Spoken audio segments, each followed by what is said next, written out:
Hello everyone, true IAS and PCS में दोस्तों आप सभी का स्वागत है।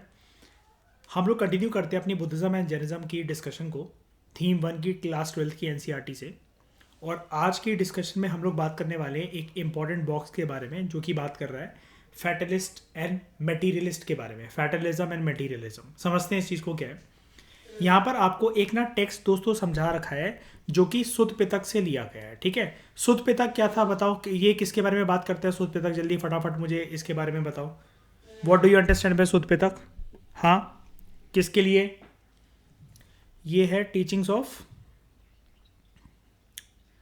यहाँ पर एक मिनट रुकना। हाँ, यहाँ पर इसको भूले तो नहीं हो ना, ये जो बुक्स हैं त्रिपितक बेसिकली। विनय पितक भूलना मत, that these are rules and regulations related to the Sangha और द मोनास्टिक ऑर्डर। सुध पितक में बेसिकली क्या होता है, बुद्धा की टीचिंग्स, और अभिधम पितक में फिलोसफिकल मैटर्स के साथ डीलिंग करी जाती है। ओके, तो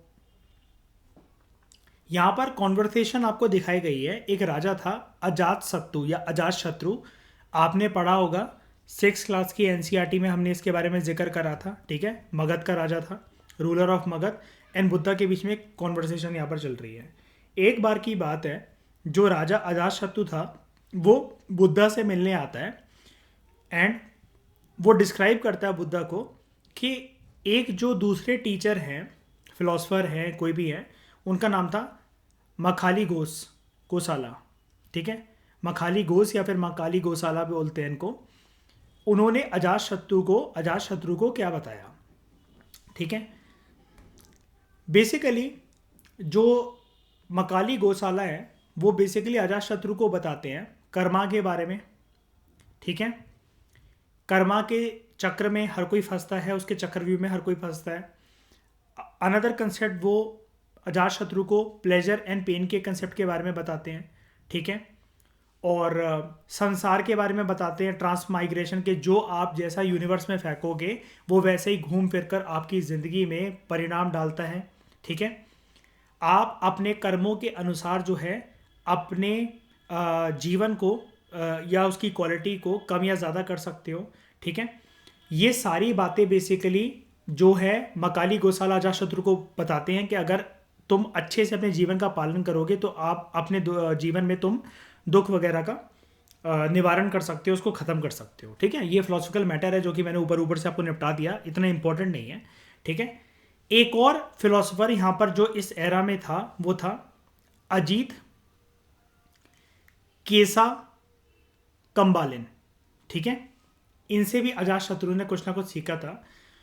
वही कहते हैं there is no such thing O king, कोई भी चीज़ ऐसी नहीं है कि जो आप सोचो कि मैं गेन कर लूँ या सेक्रीफाइस कर दूँ, मैं दान दूँ। ठीक है, there is no such thing as this world और दी नेक्स्ट। फिलोसफिकल बातें हैं। ठीक है, उनका ये कहना था अजीता केसा काम्बलिन का कि जो ह्यूमन बीइंग है वो 4 एलिमेंट से बना है। ठीक है, जब वो उसकी हस्ती मिट जाती है मरने के बाद, वो धरती में ही दफनाया जाता है, तो वो धरती में जाकर लौट जाता है, पानी में जाकर मिल जाता है। अगर उसकी डेड बॉडी जलाई जाती है हिंदू परंपरा के अनुसार तो फायर में वो मिल जाता है, और जो उसकी राख होती है वो हवा में मिल जाती है। ठीक है, एंड हिज सेंसेस जो होते हैं वो स्पेस में पास आउट हो जाते हैं, आत्मा जो है वो निकल जाती है शरीर से बाहर यूनिवर्स में। ठीक है, और भी चीज़ें वो उसको बताते हैं कि जो मूर्ख होते हैं उनकी क्या डेफिनेशन होती है। ठीक है, एम्प्टी लाई के बारे में बताते हैं कि एक ऐसा झूठ जो कि पकड़ा ना जा सके। ठीक है, कच्चा झूठ जिसको बोलते हैं। मूर्ख जो होते हैं और जो ज्ञानी व्यक्ति होते हैं उनकी क्या डेफिनेशन होती है, और क्या आफ्टर डेथ के बाद कोई सर्वाइव कर पाता है कि नहीं कर पाता है। ठीक है, जो फर्स्ट टीचर जिससे अजातशत्रु मिला, ठीक है, वो एक ट्रेडिशन से बिलोंग करते थे। कौन? मकाली गोसाला के बारे में बात कर रहे हैं राइटर आपसे यहाँ पे आजीविकास। ये बेसिकली एक सेक्ट हुआ करता था। क्या होता है सेक्ट? इतनी हिस्ट्री पढ़ चुके हो, आप बताओ क्या होता है सेक्ट? क्या मतलब क्या होता है? आजीविका एक सेक्ट है, मतलब मैं आपको एक क्लेम कर रहा हूँ तो मुझे समझाओ कि सेक्ट क्या होता है। बेसिकली मैं ऐसा कह दूं कि एक फॉलोअर किसी एक चीज़ के, एक ट्रेडिशन के, जैसे बुद्धिज्म एंड जैनिज्म भी एक सेक्ट ही है वैसे तो, लेकिन बाद में जाकर इसको रिलीजन की कोनोटेशन लोग देने लगे, है ना? क्या चीज़? क्या कह रहे हो मयूर? कुछ कह रहे हो क्या? तो आजीविका सेक्ट होते हैं, they have often been described as fatalist. Fatalist कौन होते हैं? फैटलिस्ट ऐसे व्यक्ति होते हैं जो ये मानते हैं कि सब कुछ ना ऑलरेडी लिखा हुआ है, एवरीथिंग इज प्री डिटरमाइंड, आप कुछ भी कर लो, जो होना है वो ऐसे ही होकर रहेगा। ठकुराइन, जब लोग होपलेसनेस की सिचुएशन में आ जाते हैं तो जनरली ऐसी बातें करते हैं ना कि कुछ भी कर लो, ये जो चीज़ें हैं वो जो लिखी हुई हैं ये तो होके ही रहेगा, है ना, ये सब तो चाहे कितनी भी पूजा पाठ कर लो, कुछ भी कर लो, है ना, मैं इतना तो समझ ही गया हूँ, मैं इतना तो समझ ही गई हूँ कि जो भगवान ने ब्रह्मा ने कुंडली में लिख कर भेजा है वैसा तो होके ही रहेगा। फैटलिस्ट होते हैं ये लोग जो ऐसी बातें करते हैं, ठीक है। और जो सेकंड टीचर जिससे अजात शत्रु मिला, कौन? अजीता केसा कामलिन, वो बिलोंग करते हैं टू द ट्रेडिशन ऑफ लोकायत और इनको बोला जाता है मेटीरियलिस्ट, ठीक है। मेटीरियलिस्ट मतलब क्या? What do you understand by this word, this term word materialist, materialism? बताओ।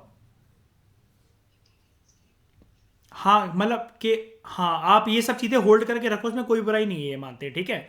अगर सच्चे तरीके से आपने अर्पित कोई भी चीज़ कमाई है, शाइनी, है ना, तो आप उसको होल्ड करके रखो, उसमें कोई बुराई नहीं है। अगर आपकी कमाई हुई चीज़ों से जो आप वस्तु को, मटेरियल्स को प्राप्त कर रहे हो अंबर, सही तरीके से अगर आपने वो कमाई है और आपके उस चीज़ों की वजह से कोई और हार्म नहीं हो रहा फिजिकल या साइकोलॉजिकल तरीके से, तो वो चीज़ें ठीक हैं, राइट।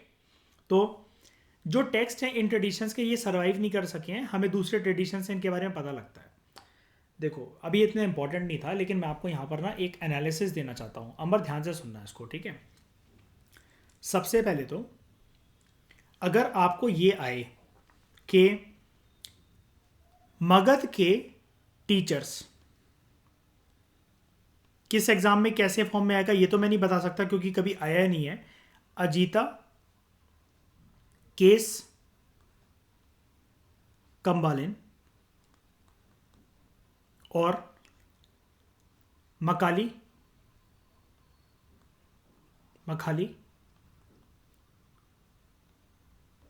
गोसाला। सबसे पहली एनालिसिस जान लो। नंबर 1,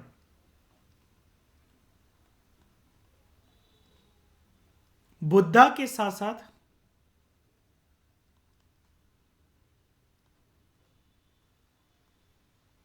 और कंटेम्पररी फिलोसफर्स या टीचर्स, इनके नाम किसी भी संसार की दूसरी बुक में नहीं पाओगे इतनी आसानी से। अगर तैयारी कर रहे हो किसी भी एग्जाम की तो आसानी से नहीं मिलेंगे वाले नाम। देखो क्या है, महावीरा तो हर कोई जानता है कि हाँ, कोई सिंसियर स्टूडेंट अगर तैयारी कर रहा है किसी भी एग्जाम की तो वो ये तो जानता है कि यस, महावीरा बुद्ध के कंटेम्पररी थे। लेकिन मुझे एक बात बताओ ज़रा, अजात शत्रु अगर ठकुराइन, अजात शत्रु अगर बुद्धा को इनके बारे में बता रहा है कि मैं दूसरे टीचर से ऐसा मिला, उन्होंने ऐसा बोला, तो यानी कि वो बुद्धा के टाइम पे जिंदा थे कि नहीं थे? मैं आपसे कोई कॉन्वर्सेशन कर रहा हूं कि पहले मैं वहां ट्यूशन पढ़ता था, ऐसा पढ़ता था, तो वो अभी टीचर है कि नहीं है कि मर गए? वो होंगे ना, ठीक है। तो ये महावीरा, मकाली गोसाला और अजीता केस काम्बलिन या कंबालिन, कुछ भी कह लो, ये कंटेम्पररी थे बुद्धा के। बुद्धा के साथ साथ कुछ अन्य फिलोसफर्स या टीचर्स के कभी भी नाम आए तो yes, they used to exist, ये थे। उसके बाद मकाली गोसाला एंड अजीता केस काम्बलिन। और एग्जाम में क्वेश्चन ये बन सकता है, ये दो फिलोसफर्स थे, टीचर्स थे एंशिएंट इंडिया के अंदर, कहां से थे ये? Answer will be Magadh. दूसरी एनालिसिस ये हो गई। तीसरी एनालिसिस, इनमें से कौन बुद्ध से, मकाली गोसाला से, अजीत केस कंबालिन से मिला था अपने लाइफ टाइम में? इनमें से कौन सा रूलर?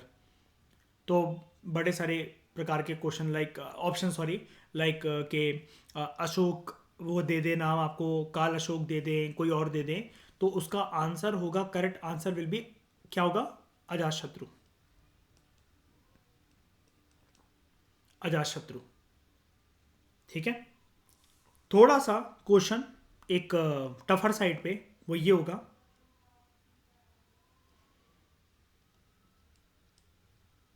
जब बुद्धा थे तो इनके टाइम पर कौन से दो ट्रेडिशंस एग्जिस्ट कर रहे थे? आजीविकास, और ये हम सब जानते हैं, देखो वैदिक लिटरेचर तो था ही, आजीविकास, वैदिक लिटरेचर एंड लोकायत ट्रेडिशन। एक और क्वेश्चन, पांचवी एनालिसिस, फैटलिस्ट कौन होते हैं? वो होते हैं आजीविकास। मेटीरियलिस्टिक कौन होते हैं? वो होते हैं Lokayata tradition. Sixth and last analysis इस टॉपिक से, मकाली घोष कौन से स्कूल ऑफ थॉट से थे? ठीक है, तो वो थे fatalist, and Ajit Kes Kambalin materialist. बस ये थी इसकी इंपॉर्टेंस। और एक लास्ट, और जो कि एक और बताऊं, मैंने ये सब अपने नोट मेकिंग में लिखा हुआ है एक्चुअली, इसलिए मैं बता पा रहा हूँ आपको, इंपॉर्टेंट है ये। क्वेश्चन नहीं आया तो इसका मतलब ये नहीं कि आ नहीं सकता, यूपीपीएससी वगैरह में तो आ चुके हैं इनके ऊपर क्वेश्चंस।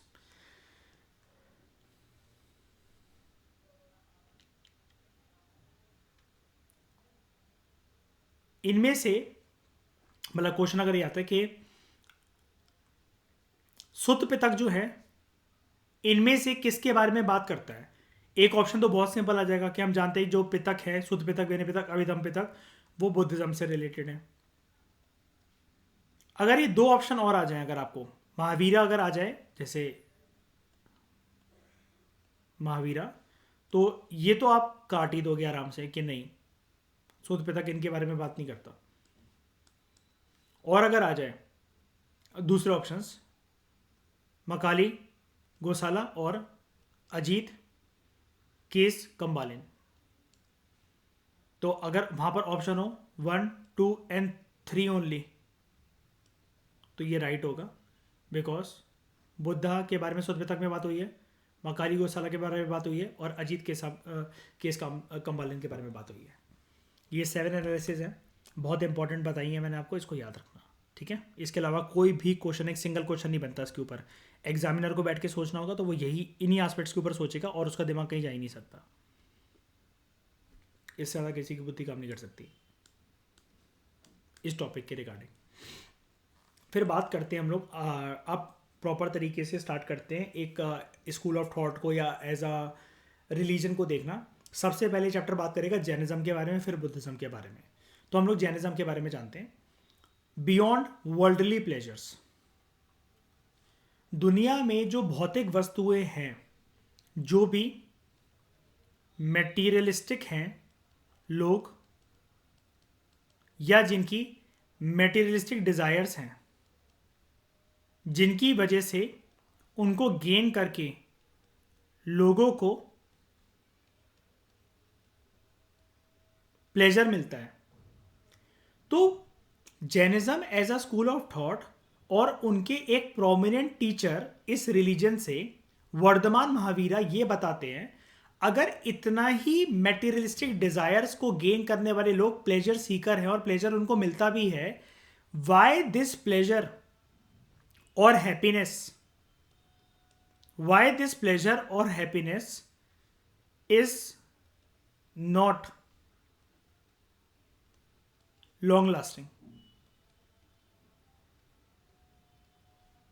ये परमानेंट नेचर की क्यों, ये प्लेजर परमानेंट नेचर का क्यों नहीं है? इसका आंसर है बिकॉज आप दुनिया में उलझे हुए हो, आप फंस गए हो। हर एक चीज का जो एक ठहराव है वो है सेल्फ। दुनिया में प्लेजर के लिए भटकोगे तो एक टाइम के बाद हर चीज से मन भर जाएगा। अपने इनर पोटेंशियल को पहचानना बहुत जरूरी है, और इनर पोटेंशियल में सबसे पहले शुरुआत होती है अपने एग्जिस्टेंस को पहचानना और उसके साथ अपने एग्जिस्टेंस के पर्पस को पहचानना। मैं क्यों हूं, क्या हूं और किस लिए हूं और किसके लिए हूं। तो देखते हैं, इन्हीं सब बातों से स्टार्ट करते हैं। The message of Mahavira, Vardhaman Mahavira.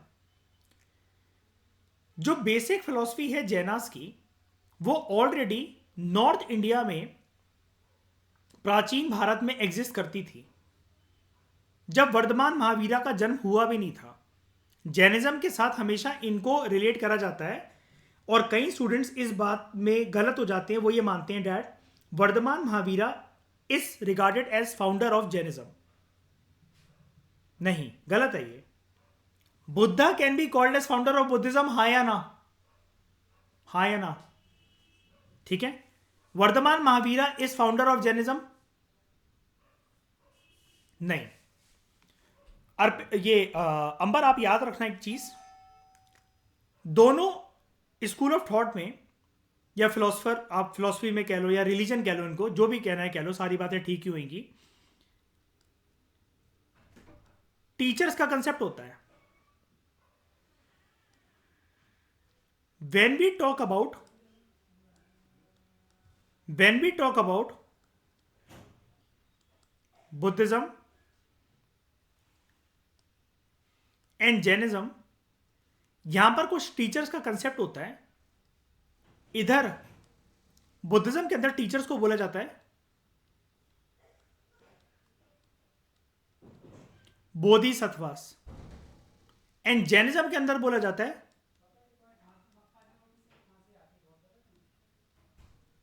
तीर्थंकारास। ठीक है, बस ये एक बेसिक चीज याद रखना नंबर, ठीक है? मार्क्स सिक्योर हो जाएंगे आपके, अगर क्वेश्चन आए तो आप कंफ्यूज नहीं होगे। तो देखो, महावीरा ना एक तीर्थंकार थे, एक तीर्थंकार थे। 6th सेंचुरी बीसी में बॉर्न हुए थे, और हम जानते हैं 6th century BC was a turning point, है ना? जब पाप का घड़ा बढ़ रहा था दुनिया का, तो बहुत सारे महापुरुष पैदा हुए थे, सिर्फ हिंदुस्तान की धरती पे नहीं, वर्ल्ड के अलग अलग कोनों में। हमने देखा था कन्फ्यूशियस इन चाइना, सब, है ना? Very good. तो अकॉर्डिंग टू जैना ट्रेडिशन, जो वर्धमान महावीरा है ना, इनसे पहले 23 और भी टीचर रह चुके थे हिंदुस्तान की धरती पर, स्पेशली नॉर्थ इंडिया में, जिनको हम लोग बोलते हैं तीर्थंकार्स। क्या बोलते हैं? तीर्थंकार्स, टीचर। तो यानी कि जो वर्धमान महावीरा, अगर उनसे पहले 23 रह चुके थे, तो Ambar, I am telling you a very important fact. तो फिर अगर मुझे महावीरा को नंबर देना है तो मैं कौन सा नंबर दूं? कौन से नंबर के तीर्थंकार हुए ये, अगर 23 इनसे पहले रह चुके थे तो? 24। तो ये चीज लाइफ टाइम याद रखना number, that Vardhaman Mahavira was 24 tirthankara. Associated with which religion? Buddhism और जैनिज्म? जैनिज्म। ये बेसिकली वो लोग होते हैं, ये टीचर्स कुछ ऐसा नहीं है कि आपको बैठ के कहीं पढ़ा रहे हैं, वो कुछ टेक्स्ट पढ़वा रहे हैं, जीवन का ज्ञान देते थे। जैसा कि मैंने आपसे जब ये टॉपिक स्टार्ट करवाने से पहले बोला, अपने एग्जिस्टेंस को पहचानना, अपने सेल्फ को पहचानना, अपने पर्पस को पहचानना, मेटेरियलिस्टिक प्लेजर से, मेटेरियलिस्टिक चीज़ों से जो मिलने वाली डिजायर्स या प्लेजर्स होती हैं, जो हम गेन कर लेते हैं, उनसे परमानेंट हैप्पीनेस क्यों नहीं रहती है। तो basically they are those teachers who guide men and women across the river of existence. River of existence मतलब क्या? कि जितने दुनिया में लोग जब तक जीवित हैं, उनको एक जीवन की सच्चाई के बेसिस पर सही दिशा दिखाना, जीवन का अस्तित्व उनको पहचानने में मदद करवाना। मोस्ट इंपॉर्टेंट आइडिया जैनिज्म के अंदर जो है, तो आप सभी लोगों से मेरी रिक्वेस्ट है, आप लोग 6th क्लास की एनसीईआरटी तमिलनाडु वगैरह के साथ ये सब चीजें पढ़ चुके हो। कुछ एक्स्ट्रा अगर टीचिंग्स मिले तो आप अपने नोट्स में एड ऑन कर लेना। एंड नंबर, आपको तो ये पूरा पढ़ना है कि आइडियाज ऑफ या टीचिंग्स ऑफ जैनिज्म। बिल्कुल है, बिल्कुल आएगा। और सबसे इंपॉर्टेंट आइडिया ये है, number 1, entire world is animated. ये पूरी जो दुनिया चल रही है, ये सब भ्रम है, सब भ्रम है। हम सिर्फ कठपुतलियां हैं। ये एक खेल चल रहा है, कार्टून की तरह ये सारी चीजें वर्क कर रही हैं। तो कभी भी ना किसी चीज से बहुत ज्यादा लगाव मत लगाओ। एंटायर वर्ल्ड इज एनिमेटेड, जो कि एक स्टेज पर एक प्ले की तरह परफॉर्म हो रहा है, ठीक है? लेकिन यहां पर एनिमेटेड का मतलब जो है, एक बात निकलकर, एक मैं आपको ये भी चीज बताता हूं। जैना ट्रेडिशन के साथ जो एसोसिएट करते हैं ना अपने आप को, तो वो लोग ना अ, अब जैसे सिंपल भाषा में बताता हूँ, वो लोग थोड़े से as compare to Buddhism school of thought या बुद्धिस्ट फिलोसफी, वो और ज़्यादा बिलीव करते हैं शायनी कि ऐसा करोगे तो पाप हो जाएगा, वैसा करोगे तो पाप हो जाएगा। बहुत ज़्यादा आप कह सकते हो कि स्ट्रिक्ट प्रैक्टिस होती है जैनिज्म के अंदर। ओके, अब ये जो पहली टीचिंग है, एंटायर वर्ल्ड इज एनिमेटेड, इनका ये मानना है, मुझे आप लोग पहले आंसर दो कि इस दुनिया में लिविंग बीइंग किस किस को कहा जाता है। जल्दी बताओ, जल्दी बताओ। और ह्यूमन बींग्स, तीन कैटेगरी को बोला जाता है ना? तीन कैटेगरी को बोला जाता है साइंस के अकॉर्डिंग, प्योर साइंस के अकॉर्डिंग, ठीक है। एंटायर वर्ल्ड इज एनिमेटेड, सब में जान है। अब इनका ये मानना है कि नॉन लिविंग थिंग्स में भी जान होती है। पत्थर लिविंग है कि नॉन लिविंग है? चट्टाने लिविंग है कि नॉन लिविंग है? और पानी लिविंग है कि नॉन लिविंग है? बताओ, ये तीनों चीजें क्या है? नॉन लिविंग है ना? लेकिन इनके अकॉर्डिंग, जैना फिलॉसफी के अकॉर्डिंग, दे हैव लाइफ। तो हमें इनको भी हर्ट नहीं करना, यानी कि इसका मतलब ये है, जैनिज्म के अकॉर्डिंग, जैना फिलॉसफी के अकॉर्डिंग, अगर अंबर आप ना एक नदी के किनारे खड़े हो और रिसेंटली अगर आपका ब्रेकअप हुआ है, बंदी जस्ट अभी आपको 5 मिनट पहले छोड़ के चली गई कि मुझे तुम्हारे साथ नहीं रहा, तो आप गुस्से में अगर पत्थर फेंक रहे हो ना नदी में, तो आप और ज्यादा पाप कर रहे हो, आपका पापों का घड़ा भर रहा है। ये जैना फिलॉसफी के अकॉर्डिंग है। आप लात मार रहे हो ना किसी पत्थरों को, या पानी को प्रदूषित कर रहे हो, थूक रहे हो अगर उसमें, आप पाप कर रहे हो। इनका यह भी मानना था कि किसी लिविंग बीइंग को, इंसान का कोई राइट नहीं बनता है कि वो उसको इंजरी पहुंचाए। There should be complete non injury to living beings, specially दूसरे इंसानों को हानि ना पहुंचाओ। और ये सिर्फ हानि ऐसा नहीं है कि आपने किसी को मार दिया, काट दिया, जो भी कर दिया, मानसिक दुख भी मत दो, मानसिक पीड़ा भी किसी को नहीं देनी चाहिए। एनिमल्स को बांध के मत रखो, ठीक है। प्लांट्स, इंसेक्ट्स वगैरह, इनको अपने सुख के लिए मत मारो। बच्चों को समझाओ कि वो, जैसे कभी कभार बच्चे, मम्मियाँ किसी की बात कर रही हैं, कोई ध्यान नहीं दे रहा, तो वो चींटियों को मार रहे हैं, ठीक है, या फिर कोई भी वो मक्खी मच्छर को मार रहे हैं। तो जैना फिलॉसफी के अकॉर्डिंग ये सब बिल्कुल गलत है। और आप प्लांट की पत्तियां अगर तोड़ रहे हो, फूल तोड़ रहे हो, ये सब चीज़ें गलत है। ये सब सेंट्रल फिलॉसफी हैं रिलेटेड टू जैनिज्म। मैं इसलिए आपसे कहा कि ये बहुत स्ट्रिक्टनेस में बिलीव करते हैं। आप लोगों को मैं एक बात और बताता हूँ। ये तो सिर्फ आपको एक छोटी छोटी सी बात लगी होगी। अभी पहले एक बार खत्म कर लेते हैं, फिर मैं और एक इंटरेस्टिंग बात बताता हूँ। नंबर, मैं अभी आपका डाउट जो भी है अभी क्लियर करता हूँ उसको। Just give me a minute. जो प्रिंसिपल है ना अहिंसा का, वो जैनिज्म के अंदर बहुत ज़्यादा तरीके से एम्फसाइज करा गया है, और इसने इंडियन थिंकिंग पर बहुत एक गहरा इम्पैक्ट डाला। यानी कि कहने का मतलब ये है कि बाद में प्राचीन भारत के बाद जो भी फिलोसोफर्स या जिन्होंने भी अहिंसा के कंसेप्ट को अडॉप्ट करा ना, तो वो एक हिंदुस्तान पर छाप बनकर इसलिए रह गया क्योंकि जैनिज्म ने ही सबसे पहले अहिंसा एज अ प्रिंसिपल की बात करी थी। तो अगर हम लोग ये बोलें कि गांधीज कंसेप्ट ऑफ अहिंसा या non violence can be traced back to its root to which philosophy, Buddhism और जैनिज्म? बताओ। जैनिज्म। ये वाला क्वेश्चन याद रखना। गांधी जी की अहिंसा की फिलॉसफी का कनेक्शन विद जैनिज्म किसी भी एग्जाम के अंदर किसी भी वक्त आ सकता है। बनाने वाले एग्जाम ना, यूपीएससी के क्वेश्चन स्टैंडर्ड होते हैं, उसमें आपको पूरा का पूरा एक सिनेरियो बताया जाता है, आपको क्वेश्चन समझ में आता है। स्टेट पीएससी के कभी कभार क्वेश्चन की भनक भी नहीं लगती, आप कहोगे क्या बेवकूफ़ी का क्वेश्चन है, गांधी जी भी दे रखा है, अहिंसा भी दे रखा है, और वर्तमान महावीरा या फिर जैनिज्म का नाम भी दे रखा है, ये क्या चीज़ होगी यार? आ सकता है लेकिन क्वेश्चन ऐसा, ठीक है। और अगर आपको नहीं पता होगा तो आप कुछ भी नहीं कर पाओगे, ब्लफ करोगे फिर आप, ठीक है।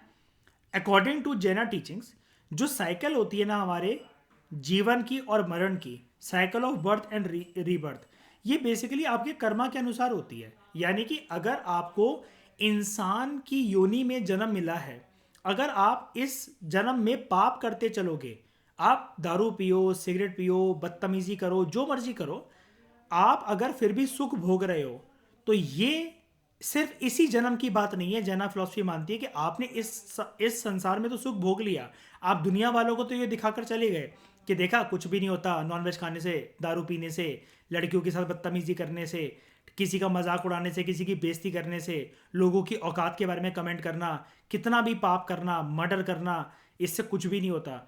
तो जैना फिलॉसफी के अकॉर्डिंग, और ये वाली चीज़ तो बुद्धा फिलॉसफी में भी है, बहुत सारी हिंदुज़म फिलॉसफी में भी है, कि आपको क्या लगता है कि जो इस दुनिया में और भी पशु पक्षी हैं या कोई ऐसे इंसान पैदा होते हैं जिनके शरीर पर कीड़े मकोड़े पड़े हुए हैं, वो बिलक बिलक कर रो रहे हैं, मरने की स्थिति में है लेकिन प्राण शरीर से नहीं छूट रहे हैं, या कोई कुत्ता है जो कि घर में कितने प्यार से रखा जाता है लेकिन वही एक सड़क छाप कुत्ता है जिसको रेबीज हो रखा है, ये सारे भी तो लिविंग क्रिएचर्स हैं। ये सब इस रूप में क्यों पैदा हुए हैं जो जो ये पीड़ा भुगत रहे हैं? क्योंकि जो इस जन्म में तुम मजे कर रहे हो ना, ये जो घमंडी बनकर घूम रहे हो, ये इन्होंने किसी और जन्म में करा है और ये इनका कर्मा निकला है इस जन्म में इनके ऊपर आकर। तो आपका बर्थ एंड रीबर्थ, कि आप किस योनि में जन्म लोगे, आप किस रूप में पैदा होगे, आप कुत्ते बनकर पैदा होगे, पेड़ पौधे बनकर पैदा होगे, चींटी बनोगे, मच्छर बनोगे, सांप बनोगे, इंसान बनोगे, आपका शरीर स्वस्थ होकर पैदा होगा, या आप आपके पैदा होने के जब पैदा होगे तो उसमें एक हाथ नहीं होगा, आपके एक आंख नहीं होगी। और इनके कर्मा का कंसेप्ट बहुत बियॉन्ड जाता है कि जैसे मतलब मान लो कि आपने मजे कर लिए, आपको लगता है कि आपके पाप जो हैं किसी ने नहीं पकड़े, ना आपका कोई कुछ कर सका, तो हो सकता है कि शादी के बाद आपके बच्चा एक ऐसे किसी चीज़ के साथ पैदा हो कि जिसका दुख दर्द पूरी ज़िंदगी आपको झेलना पड़े। वो उसकी मानसिक स्थिति ठीक ना हो, उसकी एक आंख ना हो, एक हाथ ना हो, ठीक है, या फिर कभी भी फैमिली में कोई एक्सीडेंट हो जाए जिससे आपका बच्चा पागल हो जाए या उसको कुछ हो जाए या मर जाए आपकी बीवी बच्चा, तब भी तो वो दुख परमानेंट रहेगा। तो ये बोलते थे कि ये फिलॉसफी ना हर एक रिलीजन के अंदर कोर फिलॉसफी है कि कर्मा एक बहुत इंपॉर्टेंट चीज़ है आज के टाइम में। मतलब विदाउट कमेंटिंग ऑन एनीवन, एक बात मतलब ये है कि नॉन वेजिटेरियन जो होते हैं, हत्या करने के बेसिस पर अगर वो अपनी जबान को खुश कर रहे हैं ना, तो एक दिन पक्का कुदरत भी उनके मजे लेती है किसी ना किसी फॉर्म में, क्योंकि ये जीवन बहुत लंबा है। ये चीज़ Buddhism, Hindu philosophy, Jainism philosophy, हर जगह ये चीज़ मानी जाती है। हर जगह ये चीज़ मानी जाती है कि आपको अभी फील नहीं हो रहा लेकिन जिंदगी बहुत लंबी है। आपको क्या पता आपका बच्चा ठीक स्थिति में पैदा होगा कि नहीं होगा, पति ना मर जाए आपका, आपको कुछ ना हो जाए, विकलांग ना हो जाओ। तो कुदरत भी आपके भरपूर मजे लेती है। मुर्गे की टांग जैसे आपने काटी है तो क्या पता आप रोड से निकलो, एक्सीडेंट हो जाए, जितने सारे सपने आपकी ज़िंदगी के चूर चूर होकर रह जाए, आप विकलांग होकर बन के रह जाओ, जीवन का कोई मतलब ना हो, डिप्रेशन जाते जाते आप शमशान घाट पहुंच जाओ। Asceticism and penance, they are required to free one self from the cycle of karma. अब ध्यान से सुन लो, ये तो अब जो मैंने बात कह दी, जो मैंने बात आपको अभी कह दी, इसने तो बहुत गिल्ट भर दिया कि जो लोग आप में से नॉनवेज खाते हैं या फिर किसी ने कभी खाया हो, आप क्या करें, क्या इसका कोई साधन नहीं है? तो हर एक फिलॉसफी कहती है नहीं, ऐसा नहीं है। इस कर्मा, अगर आपने कर्म जो है इसी मानव शरीर में करे हैं ना, आप इसके लिए पश्चाताप कर सकते हो। पेनेंस का मतलब होता है पश्चाताप। आप बेसिकली क्या कर सकते हो, आप ना पश्चाताप कर सकते हो। पश्चाताप करने के बहुत सारे फॉर्मेट होते हैं, अलग अलग फिलॉसफी अलग अलग बारे में बात करती हैं। तो फिर आप अपने आप को इस साइकिल ऑफ कर्मा से ना फ्री कर सकते हो। आप अपने पापों का घड़ा जो है प्रॉपर तरीके से काट सकते हो। हाँ, ये नहीं हो सकता कि अंबर आप 1 किलो चिकन खाओ, फिर गंगा में स्नान कर लो कि मेरे पाप धुल गए, फिर आप 1 किलो चिकन खा लो, या आप किसी को मार दो, किसी का मर्डर कर दो, किसी को आपने दुख दिया है, पीठ पीछे आपने धोखा दिया है किसी को, आप गंगा किनारे नहा रहे हो, हवन कर रहे हो, सिर्फ इतना काफ़ी नहीं होता। पश्चाताप करने के रास्ते हैं, लेकिन गलती गलती गलती को गलती इसलिए कहते हैं बिकॉज वो एक बार होती है, 2 बार होती है, बार बार होना बेवकूफ़ी होती है और कर्मा का घड़ा बूम कर जाता है।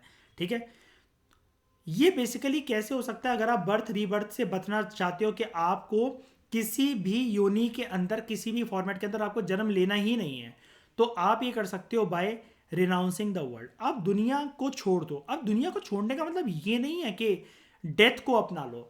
बेसिकली आप इस दुनिया जो आपके लिए ट्रैप बिछाती है, मोह माया का सुख का जाल, उसका त्याग कर दो। ठीक है, तो मोनास्टिक एग्जिस्टेंस ना एक नेसेसरी कंडीशन है मोक्ष की प्राप्ति के लिए, सेल्वेशन के लिए।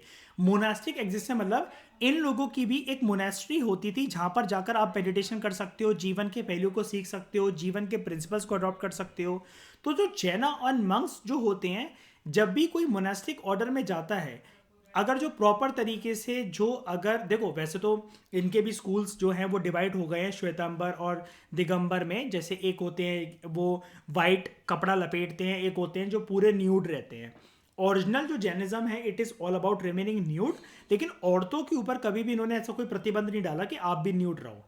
औरत की एक मर्यादा होती है रहने की, उसकी एक इज्जत आबरू होती है, उस चीज़ को इन्होंने रिस्पेक्ट करा और उसी के लिए एक डिबेट भी छिड़ गई थी। तो एक औरत सफ़ेद साड़ी या सूट या एक ड्रेपरी लपेट कर रहे तो उसके एक सेपरेट स्कूल ही बन गया था श्वेतांबर। तो ज़्यादातर अगर आप एक फीमेल मंक्स को देखोगे ना, हाँ नन को देखोगे, मंक जो मर्जी कह लो, ऐसा नहीं कह रहा मैं कि बहुत सारे जो एस्थेटिक लोग होते हैं जिन्होंने सेक्सुअल एक्सटेसी अपना ली होती है कि हम सेक्स में कभी इंडल्ज नहीं होंगे, हम ब्रह्मचार्य जीवन का पालन करेंगे, वो करेंगे। मैं ऐसा नहीं कह रहा कि हर एक औरत कपड़े लपेट कर ही रहती है। मैनी वेमेन बिलीव डैट कि अगर एक मर्दों का जो शरीर है, जो उनकी चेस्ट है, अगर वो बिना कपड़ों से ढके हुए रह सकती है, तो हम क्यों इस चीज़ में अंतर दिखाएं? तो हम भी तो न्यूड रह सकते हैं। वो लेकिन बहुत एक आप कह लो कि चैलेंज करने वाली बात ट्रेडिशंस की है। इसमें कोई सही और गलत की बात नहीं, लेकिन ऐसी बहुत कम फिलोसफिकल औरत आपको मिलेंगी जिन्होंने नाम बनाया। मैं ऐसा नहीं कह रहा कि नंगापन करने वाली हर जगह आपको ऐसी मिलेंगी जो कि चैलेंज करती है। मैं अभी आज के ज़माने की बात नहीं कर रहा, मैं इन कोर फिलोसफी के टीचर्स की बात कर रहा हूँ, फीमेल टीचर्स की बात।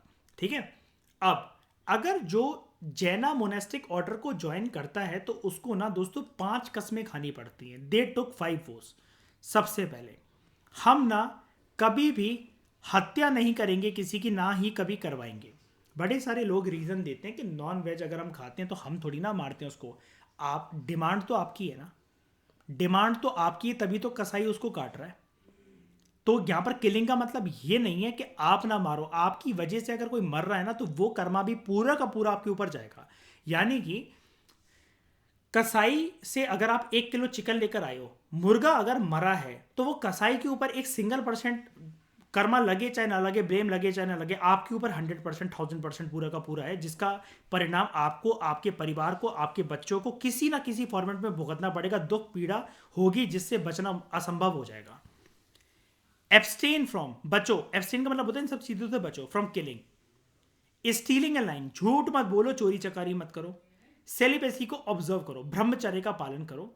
एंड हो सके, हो क्या सके मतलब ये तो कस्में हैं, खानी है, सॉरी, ऐसा करो कि प्रॉपर्टी को पोजेस नहीं करना है किसी भी तरह के। वो प्रॉपर्टी चाहे आपकी कार हो, चाहे आपका बंगलो हो, चाहे कोई भी चीज़ हो, गोल्ड का सामान हो, जिसको आप अपनी बेसिकली एक ऐसा मानते हो कि इसमें पैसे की दम है, इसको पैसे के अंदर कन्वर्ट करवाया जा सकता है, या फिर ये हमारी कमाई है, आपको उसको सबको छोड़ना पड़ेगा। क्योंकि अगर जहां पर प्रॉपर्टी का कंसेप्ट है, आपकी इनकम का कंसेप्ट है, आपकी एसेट का कंसेप्ट है, हमेशा पर्सन उसको बढ़ाने की, मल्टीप्लाई करने की सोचेगा। अगर वो उससे कम होगी तो वो दुखी होगा, ज़्यादा होगी तो वो खुश होगा और लालची होगा।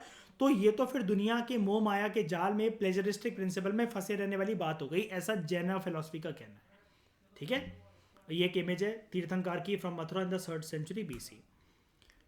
तो जिस तरीके से बुद्धा की जो टीचिंग्स थी ये इनके फॉलोअर्स के द्वारा कंपाइल करी गई, जो महावीरा की जो टीचिंग्स थी ये भी इनके डिसाइपल्स ने रिकॉर्ड करी। अंबर याद है ना वो सारे का सारा आस्पेक्ट, जैसे गौतम बुद्धा के टाइम की बात मैंने समझाई थी, सेम महावीरा के साथ भी ऐसा हुआ। जनरली जो उनके डिसाइपल्स थे इनकी टीचिंग्स को स्टोरीज की फॉर्मेट में बताते थे, जैसा महावीरा अपने डिसाइपल्स को खुद भी बताते थे। महावीरा कभी भी ना डायरेक्ट टीचिंग नहीं देते थे, वो कोई ना कोई कहानी क्रिएट करते थे एक कहानी में जिसमें मॉरल स्टोरी हुआ करती थी, उस मोरालिटी के थ्रू समझाते थे अपना मैसेज, जो कि ऑर्डिनरी लोगों को काफ़ी ज़्यादा अपीलिंग लगता था। अब यहाँ पर एक प्राकृतिक टेक्स्ट है जिसका नाम है उत्तरा उत्तराध्यायान उत्तराध्यायान सुत।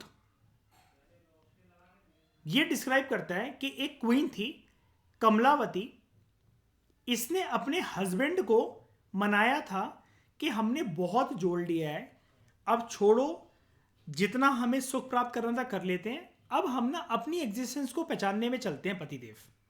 कमलावती ने अपने हस्बैंड से बोला था इनके पास अच्छी खासी प्रॉपर्टी वगैरह सब कुछ था, ये लोग छोड़कर सन्यासी हो गए थे। कमलावती जैनिज्म रिलीजन की क्या कहते हैं कॉन्टेक्ट में आई थी। जब इसने फिलोसफी वहाँ पर जानी, उसके मोनेस्ट्रिक ऑर्डर को ज्वाइन करा, तो इसने अपने हस्बैंड को भी मना लिया था कि हम सब ये ना सुख चैन का जीवन छोड़कर एक बारी ना जो परमानेंट सुख होता है ना उसकी तलाश में चलते हैं। तो उसके पति ने बोला पागल हो गई तो कैसी कैसी बातें कर रही है, महल घोड़ा गाड़ी से ये सब छोड़ के हम क्या चले जाएं, इतना कुछ ये जो तुम्हारे सुख हैं कहाँ मिलेंगे। तो इन्होंने बोला हमने जितना सुख ये भोगने थे देख तो लिया, लेकिन हम फिर भी खुश क्यों नहीं रहते हैं। तो जैसे मर्जी इसने मनाया हो, तो इसने अपने हस्बैंड को बोला कि हम ना दुनिया छोड़ देंगे, और ये असली की बात है, ठीक है, ये रियल है। ये इसके बारे में अगर आप और जानोगे ना कमलावती की कहानी, इसने अपने हस्बैंड को कैसे परस्यू करा, आपको बहुत सारी स्टोरी मिलेंगी ऐसी, बहुत सारी स्टोरी। मतलब अगर आप किसी जो कोर जो जैना टीचर होगा ना वो पक्का आपको और डिटेल में समझाएगा पूरी पूरी कहानी। ये तो एनसीईआरटी में तो छोटी छोटी बातें करती हैं। तो ये कहाँ लिखा हुआ है, उत्तरा अध्यायन सुत में, ठीक है। If the whole world and its treasures for yours, पूरी दुनिया और दुनिया की सारी तिजोरियां अगर पतिदेव तुम्हारे लिए होती, तुम तब भी सेटिस्फाई नहीं होते, ठीक है। Nor would all this be able to save you, क्या ये सब तुम्हें अमर बना देंगी, क्या तुम कभी नहीं मरोगे, कोई विपरीत परिस्थिति तुम्हें टच नहीं करेगी, ऐसा नहीं हो सकता।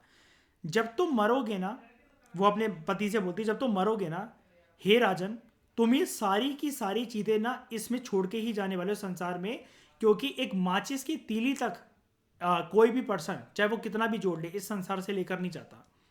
सिर्फ धम्मा ही एक ऐसी चीज है एंड नथिंग एल्स जो कि तुम्हें बचा सकती है। अब मैं यहां पर 1 मिनट का पॉज लेना चाहता हूं जरा एक बात को समझाने के लिए। जो ये धम्म वर्ड है ना, अब ये यहां पर आ गया उत्तरा अध्यान सुत में, ठीक है। धम्म वर्ड हम लोग जनरली अभी तक जो पढ़ते रहते हैं यूपीएससी की प्रिपरेशन करते वक्त, तो हम क्या सीखते हैं कि धम्म वर्ड किसके साथ एसोसिएटेड है, अशोका के साथ, है ना। Ashoka was follower of Buddhism. तो हमारे दिमाग में एक कचड़ा क्या जम जाता है कि धम्म वर्ड किसके साथ एसोसिएटेड है, बुद्धिज्म। मैं आपको धम्म के साथ साथ एक ब्रह्मास्त्र और दे देता हूं, ये लो, dhamma plus stupa. These words दोस्तों are common for both Buddhism and Jainism. ये वाली बात याद रखना। धम्म के साथ साथ मैं आपको ये भी बता देता हूँ, स्तूपा जो होता है और धम्म, ये दोनों रिलीजन के लिए कॉमन होते हैं। ऐसा नहीं है कि जैनिज्म के अंदर स्तूप जैसा कोई स्ट्रक्चर नहीं होता था, बिल्कुल नहीं। कोई बुक बात नहीं करती, एनसीईआरटी बात नहीं करती, इसका ये नहीं है।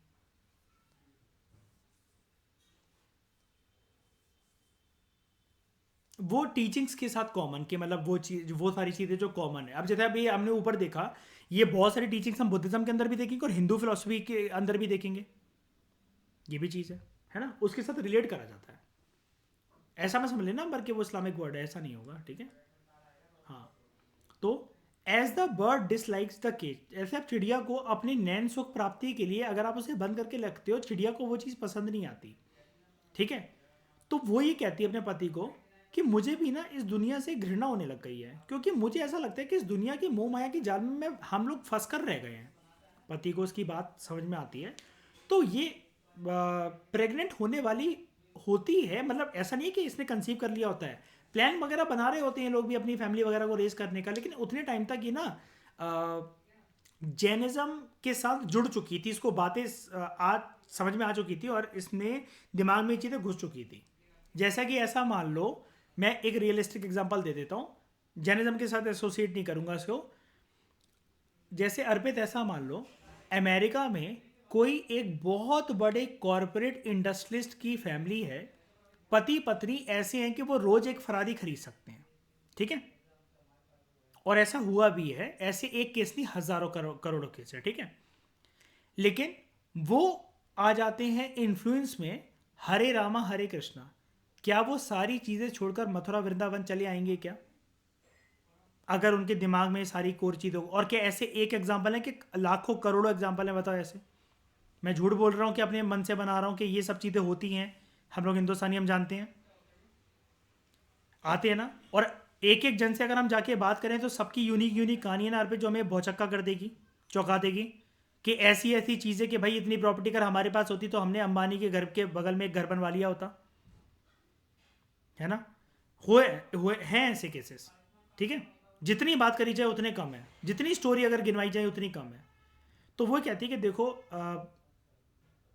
अब पति जो होता है वो थोड़ा सा कन्विंस नहीं हो रहा होता, तो ये बोल देती है देखो मैं प्रेग्नेंट नहीं होंगी और आज के बाद हम कभी सेक्स नहीं करेंगे, मैं ब्रह्मचार्य जीवन का पालन करूंगी और कभी एक कोई भी एक औलाद कंसीव नहीं करूंगी, मेरी कोई भी अब डिज़ायर नहीं है और मुझे कोई भी चीज़ अब गेन नहीं करनी है, ठीक है, और मुझे किसी से भी नफरत नहीं है, ठीक है। Those who have enjoyed pleasures and renounce them, जिन्होंने छोड़ दिया उसे, ठीक है, they move about like the wind, वो हवा की तरह बहते हैं, and they go wherever they please, like के ऐसी चिड़िया कि जिनके ऊपर कोई भी रुकावटें ना हो जब वो उड़ान भरें। तो हम भी ऐसे बनते हैं, अपने पति को कन्विंस कर रही है। बहुत बड़ा किंगडम था इसके पति का, बहुत बड़ा, इसने छुड़वा दिया, ठीक है। सारी जगह ये सारी चीज़ें, घोड़ा गाड़ी सब छोड़ कर चले गए, सारी प्रॉपर्टी अटैचमेंट वगैरह, ठीक है। बहुत ज़्यादा इन्होंने पश्चाताप करा पहले तो जाकर, बहुत ज़्यादा। क्यों? जितना भी हमने ये जो किंगडम बनाया इसको गेन करने में, एक एक ईंट मार्बल ये दीवारें लगाने में अगर हमने किसी को भी हानि पहुंचाई हो, किसी का दिल दुखाया हो, कुछ भी करा हो, तो हमें क्षमा करा जाए नेचर के द्वारा, यूनिवर्स के द्वारा, ठीक है। और ये अपनी एनर्जी को मेंटेन करने में फर्म रहे। कौन सी एनर्जी? जो इन्होंने पश्चाताप वाली एनर्जी, और जो ये जो भौतिक सुख की प्राप्ति का जो त्याग कर दिया ना इन्होंने, ये इस चीज़ के साथ कायम रहे और मरते दम तक दोनों के दोनों हस्बैंड वाइफ ऐसे ही मरे, मतलब मंक और नन बनकर, ठीक है। अब मैं आपको एक बात बता देता हूँ, जब भी कोई जैनिज्म के अंदर मोनेस्टिक ऑर्डर को ज्वाइन करता है, कभी भी आपने ये चीज़ नहीं देखी होगी ना, जब हमने बुद्धिज्म के अंदर बात करी थी तो बुद्धिस्ट मोनास्टिक ऑर्डर को ज्वाइन करने के कुछ रूल्स एंड रेगुलेशन ये होते थे कि आप मान लो कि ऑरेंज कलर का ड्रेपरी पहन रहे हो, आपको अपने बाल जो हैं वो हेड शेव करवानी है ना, और कटोरा लेकर इधर उधर जाकर अपना खाने का खुद इंतजाम करना है। लेकिन ऐसा तो नहीं होता था ना कि आपसे पहले बुद्धा बैठ के मेडिटेशन करवा रहे हैं कि अपने पश्चाताप वो पूरे करो, तुमने पाप कर रखे हैं, मतलब पहले दिन से गिल्ट नहीं भरा जाता था ना आपके अंदर। ऐसा देखा क्या हमने? नहीं। लेकिन यहाँ पर ऐसा होता है। अब मैं बताता हूँ ऐसा क्यों होता है। यार, जो Jainism as a school of thought है ना, या जैनिज्म रिलीजन ना, आपको देखने में भी सुनने में भी लगता होगा कि बुद्धिज्म बुद्धा की बातें, बुद्धा की मूर्ति, ये बहुत पॉपुलर है, मानते हो? एज कंपेयर टू जैनिज्म का 1%, 5% भी नामो निशान नहीं होता हमारे आसपास, लेकिन बुद्धा हर जगह, और बुद्धिज्म के बारे में हर जगह आपको बातें मिल जाएंगी, राइट। यूट्यूब पे भी अगर आप खोलो तो वर्धमान महावीरा की शायद से इक्की दुक्की वीडियो आपको पॉपुलर होती हुई दिखे, लेकिन जितनी कहानियां होती हैं, गौतम बुद्ध मेडिटेशन में गौतम बुद्ध, यहाँ पर गौतम बुद्ध, उन्हीं की कहानियां होती हैं। Do you agree? बताओ, होता है ना ऐसा? अब मैं आपको बताता हूँ वो अंबर इसलिए होता है बिकॉज जैनिज्म के अंदर ना बहुत ही ज़्यादा स्ट्रिक्ट प्रैक्टिस होती है। जितनी हमने ये चीज़ें देखी, जैसे हमने बात करी, चलो ठीक है, ये कुल मिलाकर सही बातें बोल रहे थे। जैसे कुछ कुछ बातें बहुत ज़्यादा अजीबोगरीब थी कि स्टोन, रॉक्स, वाटर, इनके में भी जान होती है। हम जैसे अगर मतलब मान लो मैं हिंदुज़म रिलीजन से बिलोंग करता हूँ, तो मेरी पूजा अगर मैं पूजा कर रहा हूँ तो मेरी पूजा के अंदर एक मेरा दायित्व ये भी बनता है कि अगर मेरे घर पे गार्डन है अच्छा खासा, मैं फूलों की माला बनाकर राम जी को, शिव जी को चढ़ा सकता हूँ। तो मैं तो अच्छे के लिए काम कर रहा हूँ, मेरा दिल तो खुश होगा कि यार मेरे गार्डन में भगवान की कृपा से फूल हैं इतने सुंदर सुंदर, मैं भगवान आपको रोज़ चढ़ाऊंगा फूल। लेकिन अगर यही चीज़ मैं किसी बुद्धिस्ट फिलोसफर को बताऊंगा तो वो कहेगा दीपांग तुम पुण्य नहीं कमा रहे हो, ये तुम पूजा नहीं कर रहे हो, तुम पाप कमा रहे हो। कुछ चीज़ें ज़्यादा एक्सट्रीम में है। हाँ, किसी को मारना, हर्ट करना, जानवर को काटना बांटना, नॉनवेज कंज्यूम करना, ये सब चीज़ें समझ में आती हैं, ठीक है। एब्सटेन फ्रॉम प्रोजेसिंग प्रॉपर्टी, अब ये ना एक थोड़ा सा आप कह लो कि पैरोकियल कंसेप्ट भी हो सकता है और वाइड कंसेप्ट भी, कि प्रॉपर्टी क्या मतलब, क्या चीज़। अगर मैं एक लैंड लेकर रखा हुआ हूँ जिसमें मैं सिर्फ अपनी खेती बाड़ी करता हूँ, सिर्फ खेती बाड़ी में करता हूँ, तो क्या, और वो तो प्रॉपर्टी होगी वो मेरी, मैं किसी और को कैसे दे दूँ? खाने का इंतज़ाम कहाँ से होगा? खाने का इंतज़ाम कैसे होगा? ज़रूरी भी नहीं कि हर जगह मैं कटोरा लेकर अगर जाता फिरूँ तो मैं सारी चीज़ें मतलब वो छोड़ कर आ जाऊँ। ये चीज़ें ठीक हैं, ये चीज़ें ठीक होंगी कि नहीं होंगी ये भी कोई नहीं कह सकता। ये तो चलो छोटी छोटी बातें हो गई, मैं आपको इनकी एक्सट्रीम टीचिंग के बारे में बताता हूँ जिसके बारे में बुक्स ना एनसीईआरटीज वगैरह बातें नहीं करती हैं। जैसे आसपास हमारे ना कीटाणु होते हैं जो कि उड़ रहे होते हैं, हवा के अंदर बैक्टीरिया होते हैं। तो जो जेना टीचर्स होते हैं ना, दे यूज मास्क, ठीक है। अगर आप आज भी जाओगे ना इनके आश्रम वगैरह जो भी वो होते हैं, तो अगर आप किसी को वहाँ पर देखोगे तो ये कुछ कुछ जो यात्रा वगैरह करते हुए जो होती है, ये they wear mask, they wear mask. जो भी हैं इनके बुजुर्ग लोग हैं कुछ भी हैं, ये एक मास्क लगाते हैं, ठीक है। क्या कहते हैं इस मास्क को? हाँ, मुख पट्टी है ना। याद रखना कि कोविड 19 से रिलेट करके क्वेश्चन ही आ सकता है ये मास्क। अब बेसिकली इनका ये मानना है अंबर कि हमें ना कम बात करनी चाहिए। जितनी ज़्यादा बात करोगे ना तो उतना ज़्यादा आप कीटाणु को मार रहे हो हवा से, या तो आप उनको क्योंकि कंज्यूम कर रहे हो मुंह के अंदर ऐसे सांस खींच के या फूक कर, तो बेसिकली आप पाप कर रहे हो। अगर जोर की मैं ताली बजाता हूं तो मेरी ताली से कुछ वाइब्रेशंस क्रिएट होंगी अगेन, जिसकी वजह से कुछ कुछ जो बहुत कमजोर नाजुक से हवा के अंदर जो कीटाणु है वो मर जाएंगे। पाप, ठीक है। चुटकी नहीं बजानी है, पाप। जोर की फाट भी नहीं करना है, पाप। जोर की जमीन पे थप थप करके चलना नहीं है, पाप। किसी एक जगह पर बैठ रहे हो तो वहां पर एक अपना झाड़ू ले लो, उससे साफ करके बैठो। ये ये होती है जैना की झाड़ू, मोनास्टिक इक्विपमेंट होती है, बहुत पूजनीय होती है, ठीक है। इससे पहले झड़ाकर आपको उसके बाद अपनी किसी जगह पर साफ स्वच्छ करके उसको बैठना है, ठीक है। एक सेकेंड, इस झाड़ू से फिर उसके बाद आप साफ सफाई करके फिर उस पर बैठोगे। क्यों? क्योंकि कीटाणु है जमीन पे आसपास, कीटाणु है जमीन पे आसपास, वो मर जाएंगे। उसके बाद बैठो जमीन पर, उछलते कूदते मत फिरो। कुछ खाना खा रहे हो तो जोर की चबा चबा के मत खाओ। अब ये जो चीज़ है ना, हाँ, और सेक्स मत करो, ठीक है। अब बेसिकली जब इन्होंने सेलिबेसी की बात करी ना, ब्रह्मचर्य की बात करी, यार इसकी वजह से क्या हो गया कि जैना को फॉलो करने वाले ना लोग ना बहुत कम रह गए। क्यों? यार एक बात बताओ, जब सेक्स ही नहीं करेंगे तो जैना के फॉलोअर्स कहाँ से बढ़ेंगे? अब आदि वो आएगी कहाँ से? ऊपर से थोड़ी ना टपकेगी आसमान से, एक्सटेंड हो जाएगा। और जैनिज्म के जो फिलोसफर जो फॉलोअर्स हैं वो बहुत कम रह गए। और दूसरी बात पे इसलिए भी कम रह गए, भाई इतनी स्ट्रिक्ट डिसिप्लिन में रहना ना बहुत मुश्किल हो जाता है। शुरू शुरू में मैं वही तो कह रहा हूँ, कपड़े वगैरह सबका त्याग कर दिया जैसे, ठीक है, कपड़े वगैरह सबका त्याग कर दिया। आप यकीन नहीं मानोगे, मतलब कभी कभार तो इतने स्ट्रिक्ट डिसिप्लिन कि आप ना आग भी मत जलाओ, लकड़ियां मत काटो क्योंकि पेड़ हार्म होंगे। सर्दी में ठिठुरती हुई ठंड में मरना है ना तो वो मर जाओ, कोई बात नहीं। लेकिन उसमें अगर आपकी नोजी टपक रही है ना, तो जैसे सुड़ नहीं करते हम लोग के नोजी को बाहर निकालने के लिए, थ्रू आउट करने के लिए, वो भी मत करो। मतलब जैसे कहते ना कि जीना मुश्किल, चलते फिरता एक आदमी टॉर्चर जैसे हो रहा है। ऐसा नहीं कि इसको लोगों ने फॉलो नहीं करा, वो करा।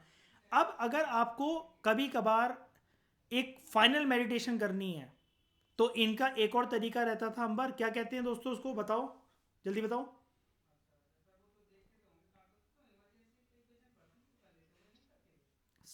सल लेखना।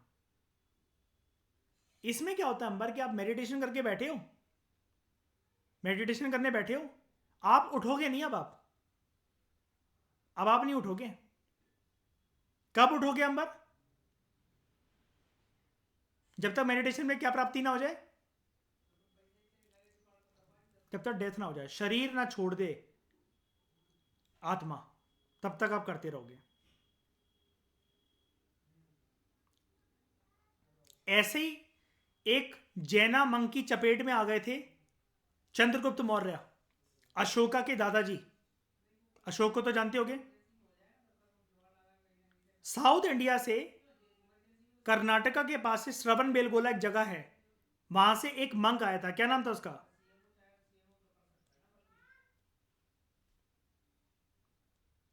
भद्रबाहु। ये चंद्रगुप्त मौर्य को अंबर श्रवण बेलगोला ले गया, श्रवण श्रवण बेलगोला। वहां पर जाके इसने संलेखना करवा दी चंद्रगुप्त मौर्य को, और ऐसे चंद्रगुप्त मौर्य की डेथ हुई थी। मौर्यन एम्पायर की अगर हम लोग क्रोनोलॉजी की बात करें Ambar, Chandragupta Maurya follower of Jainism, Bindusara follower of Jainism, Ashoka follower of Buddhism.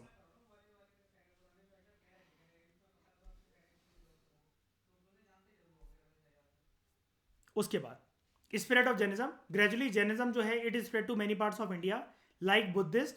जैना स्कॉलर जो हैं उन्होंने बहुत वैरायटी का लिटरेचर प्रोड्यूस करा, अलग अलग भाषाओं में, प्राकृत, संस्कृत, तमिल, बहुत सारी सेंचुरीज तक ये जो मैन्यूस्क्रिप्ट थी ये केयरफुली प्रिजर्व थी in the libraries of some temple. Temples के अंदर भी लाइब्रेरीज होती थी एंशियंट जमाने के अंदर, ठीक है, इंपॉर्टेंट मैन्यूस्क्रिप्ट्स और टेक्स्ट को प्रिजर्व रखने के लिए, और वो पवित्र माने जाते थे इस वजह से। And some of the earliest known sculpture जो कि रिलीजियस ट्रेडिशन से एसोसिएटेड हैं, ये जैना तीर्थंकार ने प्रोड्यूस करे थे, जो कि बहुत सारी जगह से ऑल ओवर द इंडियन सब कॉन्टिनेंट ये पाए गए हैं। जैसा कि आप नीचे आप देखो, a page from the 14th century Jaina manuscript, ये है, इस तरीके से बनाया जाता था। नेक्स्ट लेक्चर में हम लोग शुरू करेंगे बुद्धिज्म के टॉपिक से। इस डिस्कशन में दोस्तों फिलहाल लेते हैं। Thank you very much for discussion.